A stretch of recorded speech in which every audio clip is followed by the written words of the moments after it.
पाकिस्तान तहरीक इंसाफ का एक और जलसा करने का ऐलान। तहरीक इंसाफ का 1 नवंबर को पेशावर में जलसे का ऐलान सामने आया है, जिसमें यह भी कहा जा रहा है कि बुशरा बीबी की शिरकत भी मुतवक्के होगी और बुशरा बीबी भी इस जलसे में शरीक होंगी। बुखारी साहब, अभी बुशरा बीबी कुछ रोज़ कबल ही रिहा हुई हैं और ये भी मुतवक्के है कि बुशरा बीबी जो 1 को पेशावर में जलसा होने जा रहा है उसमें भी अटेंड करेंगे, उसको पार्टिसिपेट करेंगे। मुझे तवक्को नहीं थी आपसे कि आप इतना बड़ा झूठ बोलेंगी। क्या झूठ? वो तो खातून खाना है। तमाम केसेस में जजों के सामने क्या साबित किया गया? वो तो खातून खाना है, उनका तो सियासत से कोई ताल्लुक ही नहीं है। आप कह रही हैं वो जलसे में शिरकत करेंगी और हमें ये भी बताया जा रहा है कि उन्होंने पार्टी का इजलास भी बुलाया था, उसकी सदारत भी की है।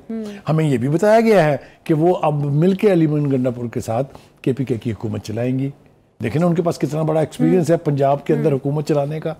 एक अदर फराग होगी वहाँ भी मिल जाएंगी उनको, और फिर अल्लाह खैर करे चीफ सेक्रेटरी हो, IG हो, DIG हो, DPO हो, PCO हो, जो DCO हो, जो भी हो, वो सब जो है उनकी कीमतें तय हो जाएंगी जैसे यहाँ था। तो उनके पास तो बड़ा भरपूर तजर्बा है सूबाई हुकूमत चलाने का। अच्छा। हाँ, और अगर वो चलाएंगी तो फिर गंडापुर साहब जो है उनका क्या बनेगा वो मैं उस पर अभी तबसरा करने के लिए तैयार नहीं हूँ। लेकिन ये भी तो कहा जा रहा है ना, बानी PTI ने कहा है कि मेरे अहले खाना का सियासत से कोई ताल्लुक नहीं है। यार मैं आपकी कौन सी बात मानूं यार, आप मुझे पागल करने पर PTI का भी एक बानी PTI की बात कर रही हूँ ना, वो भी तो कह रहे हैं। और इसके बावजूद वो सीधी इस्लामाबाद से पेशावर गई हैं, वहां जाते ही उन्होंने इजलास बुला लिया है, अब वो जलसों में शिरकत करेंगी और क़यादत भी करेंगी।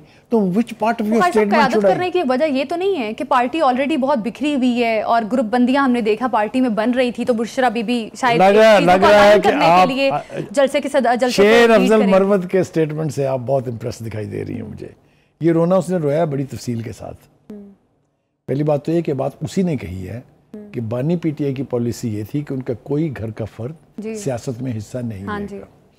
यही तो वो गाली दूसरों को देते थे, बाप भाई जो है प्राइम मिनिस्टर, दूसरा भाई चीफ मिनिस्टर, तो ये गाली तो वो कभी खाने के लिए तैयार नहीं थे। ये बात तो दुरुस्त है, लेकिन अब हो क्या रहा है, ग्राउंड पर क्या हो रहा है?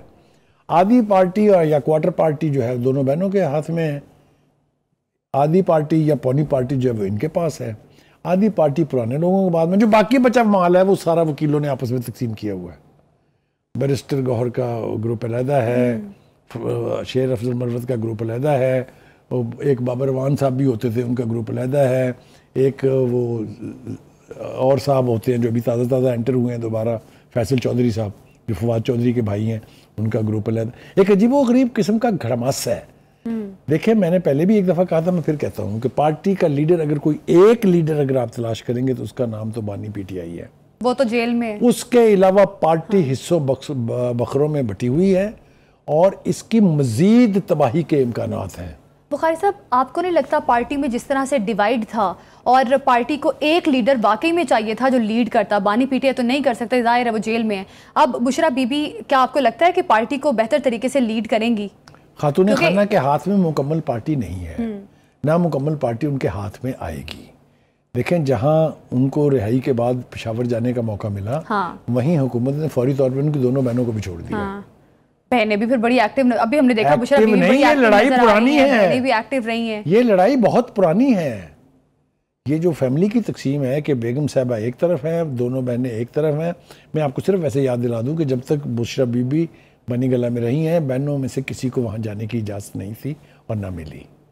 अच्छा, तो इस एतबार से अगर देखा जाए तो पार्टी के अंदर फर्दर डिवाइड हो जा रही है, which is a bad thing. कोई भी उसके दूसरी बात यह है कि थोड़ा सा शेर अफजल मरवत साहब ने अलीमीन गंडापुर को काफ़ी एक्सपोज किया है। एक तो उसने कहा है कि ये सारा ड्रामा था जो ये जलसे जुलूस हो रहे थे। अभी एक और पॉइंट मैं ऐड करना चाहती हूँ बुखारी साहब, अब आगे पाकिस्तान तहरीक इंसाफ का फ्यूचर क्या है? जिस किस्म का एक्सट्रीम डिवाइड का है ना वो आ चुका है, एक तरफ बहनें हैं, एक तरफ बीवी आ गई है, वो अलग, और सब ऐसे ही लग रहा है सब अलग अलग एजेंडे पे काम कर रहे हैं, पुराने लीडर हैं। तो इतनी ग्रुप बंदियां हो चुकी हैं, तो क्या लगता है पाकिस्तान तहरीक इंसाफ का कोई फ्यूचर है या पाकिस्तान तहरीक इंसाफ?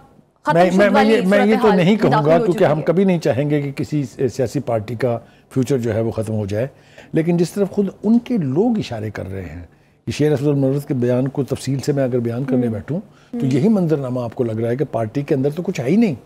वो ये कहते हैं जितने कुछ ये जलसे जुलूस करने का ड्रामा हुआ है ये सब बेमानी है, कोई नहीं चाहता कि बानी PTI बाहर आए जेल से।